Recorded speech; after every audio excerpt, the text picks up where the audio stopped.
Welcome to the latest episode of 5 on the Floor on the 5 Reasons Sports Network. Thanks for joining us on your favorite podcast app, on Apple Podcasts, on Android, Spotify, or the 5 Reasons YouTube channel. Also, check out Off the Floor. That's our Discord server. That thing was going all night last night. Yes, you can turn the notifications off if you need to, but you do want to be on there. So go to our description here, click on the link, do the click through all the way. That'll bypass the Apple upcharge. Sign up, pay the $2.99 a month, and you can cancel at any time. Also, check out the great sponsors of the 5 Reasons Sports Network. Includes Underdog Fantasy. Use the code 5 FIVE. You get up to $1,000 to play. Underdog is the place to play if you're a sports fan looking to win money while watching sports. With over 5 million happy players and 2 billion won, Underdog makes it fun and easy to cash in on all your favorite athletes' performances. The only thing they don't have on the app is, I don't know how many contract holdouts somebody's going to have, but you can play everything else. So again, check it out. Underdog.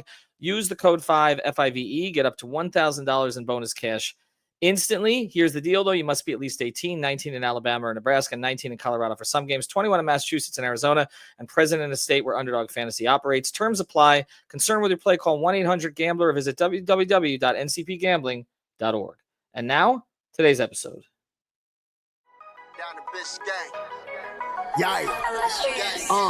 5 on the floor, ride for my dogs. Where here's the thing, you can check the score. Hustle hard, couple scars, wearing rubber frauds. Just like Butler said, you in trouble, y'all. Kept the floor playing, got it all banned. Y'all seen the block, stop with one hand.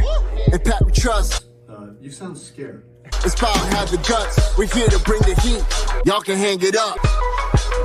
Welcome to 5 on the Floor, a daily insider show on the Miami Heat and the NBA, featuring Ethan Skolnick, Greg Sylvander, Alex Toledo, Brady Hawk, and others from the 5 Reasons Sports Network. Also, make sure to subscribe to Off the Floor for the most heat anywhere.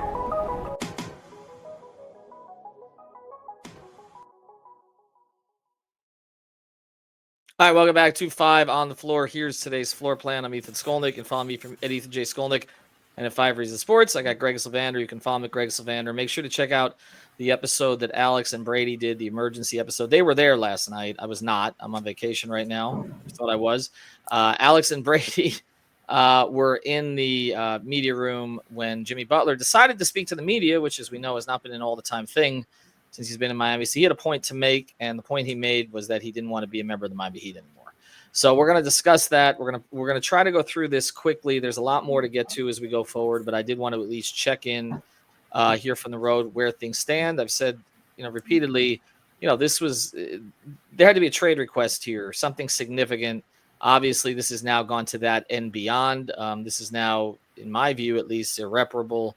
I don't see any way around that. We're not going to beat around the bush, so to speak. There.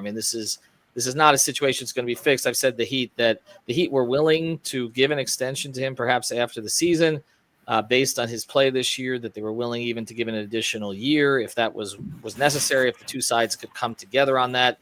I don't see any way that happens now. Jimmy Butler still holds a card, and he has the opt-in, opt-out power at the end of the season, but he still is a member of the Miami Heat. And so they hold, in my view, and we'll talk about this, still the ultimate trump card. It just depends on how much agita they want to deal with. I think that's kind of where we're at. And you have spoken to that, and so I give you credit for that because you kind of forecast that this might happen. I honestly, I'll just put it this way. I had more faith in Jimmy Butler than this. Start there. I really didn't think that he would go even halfway to Minnesota Jimmy. But I think it's pretty fair to say that he or those around him have at this stage. The thing that struck me the most last night, and we'll get to this, is I understand, and we can have long conversations about the front office and about whether or not they did enough to help Jimmy and whose fault is that. We've done many, many podcasts on that. I guess what really struck me the wrong way, and I think it struck many Heat fans the wrong way, is he basically called out Spoelstra. And I don't know. Like, to me, that's off-putting. Eric has had his back here for 6 years. Eric's not the one who did or did not acquire players, and we can talk about anybody else you want regarding that in the front office, but Spo has basically been Jimmy's champion. We can talk about Jimmy obviously leading this franchise to places we didn't think it would go the past few years, but Eric had a lot to do with that also. And I don't know. To talk about role. I mean, we knew that there was a transition this year, that they were going to lean more into the threes, into the layups, into Tyler. And Tyler has justified that faith, by the way. It's not like it's been a disaster. Now, we can talk about Bam's regression in this regard, but it's not like they leaned into Bam offensively. They leaned into Tyler, well, Terry and Tyler, and obviously it's only worked out with Tyler. But to talk about role when this is really about money, like, I mean, that's the thing. And I can tell you, because I did talk to some Heat sources today, and I think that's where they are right now, is like, this doesn't have anything to do with role. No, there's no role in the Heat playbook to go run to, not even run, lollygag to the corner and stand out of the way. Now, if he didn't like his role this season, Greg, like, okay, but like, he had one of his most productive regular season games in his history against Detroit. What was it, 2 weeks ago? Playing the same role. So I'll get to their position, but I'm just your thoughts on that, because I honestly, I want to throw the role stuff out, but I do think it matters here in this sense, and I'll let you weigh in on it. I think it matters in the sense of, if Eric Spoelstra, who is generally regarded as the best coach in the league by his peers, I mean, he just won an award from the executives, okay, as the best coach. It wasn't even close. If he can't handle this guy, how many coaches are going to be banging on their front office doors and saying, go get him for me? So before we get into what the Heat will do, I don't know. The Spo part, I've made a case for Jimmy in some of this when it comes to the money, but like the Spo part, I don't know. Unnecessary, and I think a distraction, to be honest. Yeah, it was in poor taste for a couple reasons. But the primary one is that, like, to turn this into a basketball issue, just the Heat want him to be as available and as productive as possible. Like, I thought it was kind of best for all parties for that to take place. And for these last two games to kind of sleepwalk through them and then pin it on the coach or pin it on scheme, or just, it felt like it was a way of, he's basically at a point where the last time he was asked about being in Miami, he was like, I don't know. And like, so that he kind of nudged in the direction of, I want out. And this was his way of ripping the Band-Aid off. And then there was just kind of the low-hanging fruit of calling out the role and standing in the corner. And that, you know, it hasn't been this way since his first, second, and third year. Like, I just felt like he leaned into it a little bit too heavy. Like, just call it for what it is. You want to be wanted here in Miami. You want it to be about you getting as much money as possible for what you have done and what you think you may be able to still do. But to turn it into a thing about basketball, this has never been about basketball. This has been about money. We can talk about the other things that it's about in terms of what Pat challenged him for. But, you know, when Jimmy arrived in Miami, Ethan, he talked about the accountability being something that he gravitated toward, that it was a reason for him to be in Miami. He liked the fact that you could openly hold everybody accountable, and it was a kind of open air workplace like that. So for that to now, you know, for it to just become this kind of weird thing where, you know, they call out Pat's comments or what he didn't like the organization calling out or not, like, let's just say what it is. He wants his money. He's not going to get his money. He's realized he's not going to get his money here. And he's now flipped this upside down and made it into a situation where the Heat, and this is what we'll talk about, like, how quickly do you have to act? Do you want him in the facility every day? Like, do you want those weird, awkward? Brady and Alex were so shell-shocked. Like, can we just for a minute realize that first I did a post-game show that was rendered useless. Then Ethan, you're on vacation. So Alex and Brady have to scramble to do an emergency pod in the back of Kaseya Center to get takes out here. It's just, nothing about this feels very much planned. It's just like the end of the road kind of scenario. And I just don't think the Heat want that in their building every day going forward. So they have an interesting decision ahead. Well, they do. And you mentioned things that Jimmy said. So let's just go through some of them. When he got to Miami, I remember his question. I asked him about what he liked it here. And he talked, they allow me to be me, which they haven't anywhere else. I don't think that changed. As I've said, Jimmy got away with more than all the other stars who've ever been here combined. As long as he showed up and played, they really let him. I mean, they let him run roughshod. This is not new information or sour grapes. I've been saying this all along. So that's the first thing. He's also talked about he doesn't care about scoring. he said that repeatedly. As long as his teammates get it, is like the whole idea, like that would lead you to believe he would be happy that another player was coming on the way that Tyler was. I thought Tyler was put in an untenable position last night. And Tyler, I mean, has been in trade rumors for 5 years and never did what Jimmy did last night. And now people are going to say he's never led the Heat anywhere Jimmy has. Fair. Okay. But again, he never, I mean, some passive aggressive social media stuff is really all that Tyler ever did. And they just came in and worked and got better. Jimmy has said a lot of things that are contradictory, and we've called him a contrarian. And again, you live with it when he's playing well. Look, the sports staff has been tired of Jimmy's act for years. I mean, I reported on that way back in 2021, but again, it's part of the course, right? Like it's just but it really comes down to this. Okay. And again, this is not about role. Okay. It's about money. That's it. Okay, this is about money. If they gave him the extension, all this would have been quiet. We can talk about whether they should have or not for past performance. All the rest of and these are reasonable conversations to have. But basically, he wants $50 million a year to essentially play 50 something games, and they just were not inclined to do that. And so there was the call out. Could Pat have handled that better? Yes. Okay, that didn't go over well at the time. Now Shams talked about the conversations that the franchise had with him over the past couple of days. I was told, okay, so I'll just put this out there now. The Heat were told flat out. The reason I thought he'd come back in great shape is because that's what the Heat were told by his camp. And their feeling now is either, and I mean, I don't mean just physical shape, because obviously he was coming back. There was a legitimate illness, okay? Not just physical shape, but emotional and mental state, okay? And that's what they were told, that he was going to ball out. Those were the quotes for the rest of the season. That was their interpretation. And I asked them, I said, "Are you sure about this?" He said, "Well, that's what they're saying." Okay. And now their feeling is either one of two things happened. Either his representation lied to them, or he lied to his representation. That's where they're at, because he came back. And how did he come back? He came back with a press conference at the facility, which was kind of wishy-washy. I downplayed it at the time, again, because I was going under the expectation that, well, once he got on the court, okay, right, like he was going to FU the entire world, including the Heat, but he was going to play well.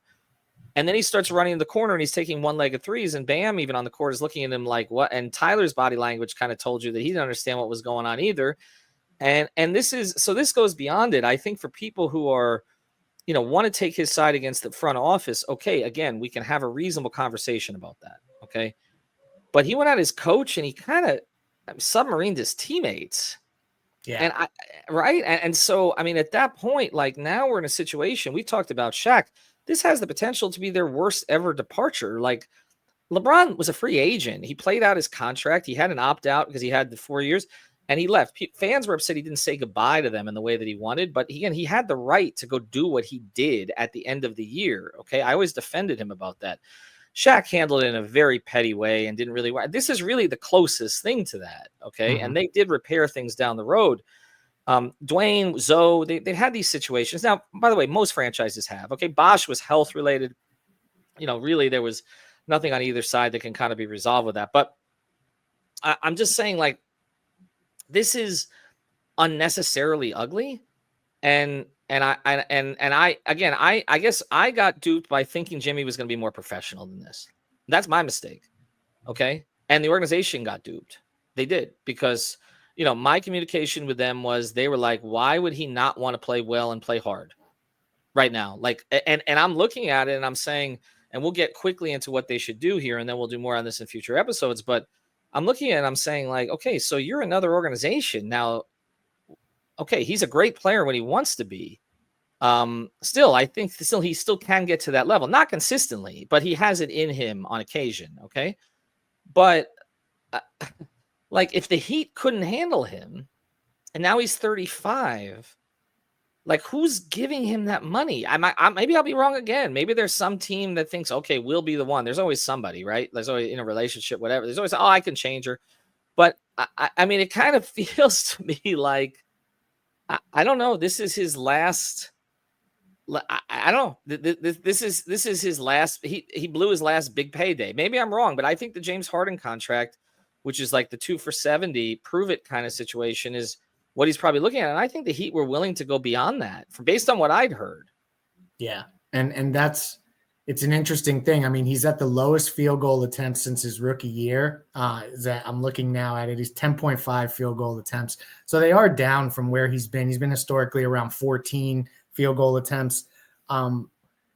This is a situation where it's going to be kind of fascinating to see how they handle it and what they decide to do with this. Because you're right, it has the potential to get uglier if he's there. Sending him home has to be kind of a mutual situation. They can't just say, don't come and don't come to the facility or whatever. It's not that easy. Like, he has to kind of mutually agree to that. Shams put out in his report, and I think that now you can kind of read the tea leaves as to where some of this info could be getting fed from, that Jimmy was prepared to handle all team activities and report and be there. And so he basically like skated around this, like he did everything but request the trade openly. And then obviously the report came out afterwards. This is, and the organization does appear to have kind of gotten in a spot where they thought Jimmy would play this out. And I think everyone did. Like, it would be in the best interest of his contract situation to play your best basketball. Maybe he's realized that the market will not be that way. And so the money thing is kind of getting thrown to the side. And now he's just about, okay, let me get in a better situation for winning or just a fresh start. But there's just nothing about this that screams that it's going to garner Butler more money in the long run or more suitors in the long run. So it feels like it's just become irreparable, as you say. And it's not even a situation where the Heat could come back and say, we'll offer you the money now or something like that. We're beyond that. And that's just, it's a sad way to go out, but it's kind of where we're at. And I don't know where they go next. This is the weird part about this, about if they try to get this to the off season, then you have to worry about if he opts in. Like, there's a lot of stuff to think about. And I feel like they don't have a ton of time. I know that the deadline is approaching February 6th. I don't think they can let it linger that long.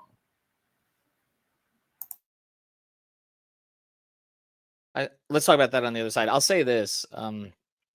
The idea that Jimmy Butler was ever going to age gracefully for them. And I think now you look back at it and you say, okay, probably with the situation that had the potential to be volatile at any time, that again, this was part of their reservation too. This probably wasn't going to be a happy ending no matter when it happened, but I know they were open to it. They just had their reservations, and the reservations were just playing out a little bit earlier. All right, want to talk about a great sponsor of the 5 Reasons Sports Network, and then we'll quickly go through what some of the options are here, and then we'll do more podcasts on this when I'm back from vacation. Use our friend Eric Rubenstein. You can find him at ericrubenstein.com, 877-829-ERIC. That's 877-829-3742. If you've had a car accident, this is the guy to reach out to right away. Based in Miami, grew up in Lauderhill, went to St. Thomas University, magna cum laude, smart guy, huge Heat fan. You see him all the times at the games, and biggest thing is he can help you get your money. So reach out to our guy, Eric Rubenstein. He's a character, so you'll have fun also while he's getting you your money. 877-829-ERIC or 877-829-3742, ericrubenstein.com. I know your push right now is, and we'll close this up here and then do more on this later. I know your push right now is to move him, right? But for what? Yeah, because I don't see them. Like, if they want to salvage this season, they can't let this linger. Even if he's away from the team, like, it's going to hover over everyone. If he's there, it gets even weirder. Like, just how Alex and Brady talked about how awkward it got in the room. Like, to think that that's going to happen over and over. I just remember, I mean, Shaq and Riley, got in a fist fight, and he was traded a couple days later. This is not that. But it's trending in the direction of like the emotions that kind of come from that kind of, like split. And I just don't see them waiting that long. Maybe I'll be wrong. Maybe the market is so desolate that they're not going to be able to find a package. They don't want to take on long-term contracts. People have thrown out Golden State immediately and Kuminga, but I don't know that the Heat want to invest there. I think that they would maybe value flexibility even more than a player like Kuminga. Maybe I'm crazy for saying that, but it's going to be an interesting scenario. I just don't think they can wait unless they're prepared to kind of let this season fall by the wayside, because, I mean, you saw how Tyler and Bam had to answer those questions. It felt a little bit unfair that they got, I mean, now they'll at least be a little more prepared for it, but it's just not a positive interaction. And Spoelstra too, they didn't, get to speak to Spo after Jimmy spoke. So now he's going to have to address the stuff again. I just feel like that awkwardness, like you got to rip the Band-Aid off and find a trade. And I hope that doesn't make them rush into something. I don't think they're looking for a bad deal. But if you told me that they cut their losses by just getting enough expiring contracts to make the money work and some middling draft asset just to move them, I might not flinch at it as much as I once would have. Well, I think the Heat are more open to it than they were when Pat made his statement. But I don't think it's a given. I don't. First thing, Golden State, I don't know. The stuff behind the scenes that I've heard is that Golden State's not inclined to do it. So we'll see if something changes in that regard. I mean, I've said that makes most sense for them to do it. But also remember, Steve Kerr just spent the summer with Eric Spoelstra overseas. I mean, conversations are going to be had about this stuff. And there is a baggage that came with this even before this situation. And now with this situation, there's more baggage. So I don't know. I wonder how much your team's going to give up for a rental. Are the Heat willing to just take whatever is given up for that rental? When, I tend to side with what Bobby Marks has said here. I mean, my inclination would be just let it play out. This is not going to be a championship season anyway. I understand it's going to be uncomfortable. These guys are going to have to deal with it. If you can work out some kind of mutual arrangement with Jimmy where he can just go sell coffee and just go away for 3 months, I don't know. I mean, I think some of the stuff in the locker room would clear anyway. Yes, national reporter would ask, but they'll lose some interest in that after the trade deadline. That goes away. That's true. So you're really talking about 5-6 weeks. And there is something about it. And look, stuff's going to come out afterwards whenever Jimmy's gone. Okay. About how guys really felt about certain things, but we've commented on this. There's a different air in that locker room sometimes when he's not in there. It's a lot looser. I've been on a couple road trips he hasn't been on. It's a little bit different. I'm not saying they don't like him. I'm just saying that he's a big personality. He takes up the room. They may be looser in some cases. They won't be better. I'm not going to make that argument. Okay. They won't be better. Jimmy at his best makes them better. He raises the ceiling. I've said that. But they may be looser in that situation. And I don't think it's the worst thing in the world for them to work out an agreement. I mean, he basically was getting paid not to play a lot anyway. So, I mean, if that's the case, then if you work that out, I wouldn't make a panic trade. I mean, you're getting flexibility at the end of the season. I know Heat fans are going to scoff and say, what are they going to do with that? There's a lot that you can do with that. It gives them a lot more options than they've had with him on the books. One of the problems was with him on the books and with not just him and with Bam on the books and then Tyler on the books, it's been difficult to maneuver. Well, you take that chunk of money off the books going forward. I mean, and then you're kind of daring him to opt in, which that might be a nightmare. That might be what I want to avoid the most. Okay. Is the opt in. And then you got to deal with another year of it, but then he'd be on it expiring then, and you would know it would be the last year of his deal. So I'm just saying there's a lot of, I just don't think we have to rush to, okay, you need to do this tomorrow. I understand what you're saying about the Shaq trade. I don't think that has to be the case here. I think there's obviously greater likelihood of that now than there was prior to this. But I'll keep coming back to this. The Heat feel they were lied to. And this is not the first time. This has happened with many agents before. And I'm not saying it was the agent in this case. They don't know if it was the agent or someone lying to the I don't know. They don't know. I don't know. I'm just saying that it's unhealthy and it didn't need to play out this way. I think the Heat were willing to be accommodating to him after the season. And if they couldn't reach an agreement, I think they would have been helpful in getting him to where he wanted to go. Now this thing has just exploded. The coach has been thrown under the bus. I've been pulled off a vacation. Alex and Brady had to stay at the arena till 3 a.m. You're doing another podcast on a holiday afternoon, or close to holiday afternoon. And that's where we are. So thanks for that. Anyway, we'll have more on this as we go forward. And you can send angry tweets to me. Again, if I was fooled, I'll tell you that a lot of people were too. I didn't think this was in his benefit to handle it like this. And honestly, I still don't. Agreed. Have a good one. Thank you for listening to the 5 on the Floor on the 5 Reasons Sports Network. After all, Someone needs to listen to my dad.